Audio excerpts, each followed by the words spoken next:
கதையில் கூட படியில் முடிஞ்ச காவியந்தான்.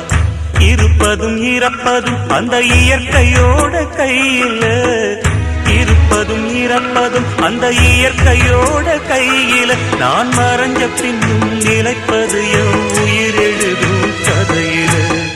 சந்திரனே சூரியனே நட்சத்திர நாயகனே, சந்திரனே சூரியனே நட்சத்திர நாயகனே.